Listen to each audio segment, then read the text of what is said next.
मानवी आरोग्याला धोका पोहोचत असल्याच्या कारणावरून मुंबई महापालिकेनं कबूतरखान्यावर घातलेली बंदी आणि त्यास उच्च न्यायालयानं दिलेला दुजोरा याला सोमवारी सर्वोच्च न्यायालयानेही मान्यता दिली। त्यामुळे ही बंदी कायम राहणार आहे। बंदीचे उल्लंघन करून कबूतरखान्यामध्ये कबुतरांना दाणे टाकणाऱ्यांविरुद्ध फौजदारी कारवाई करावी आणि बंदीची प्रभावी अंमलबजावणी करावी असे निर्देश उच्च न्यायालयानं दिले होते। या आदेशाविरोधात दाखल करण्यात आलेले अपील सर्वोच्च न्यायालयानं फेटाळलंय।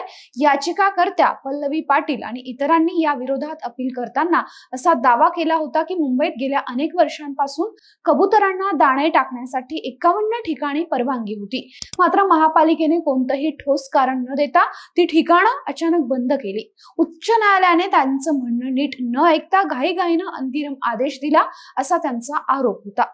तथापि सर्वोच्च न्यायालयाने यामध्ये हस्तक्षेप करण्यास नकार देत अपील फेटाळलंय।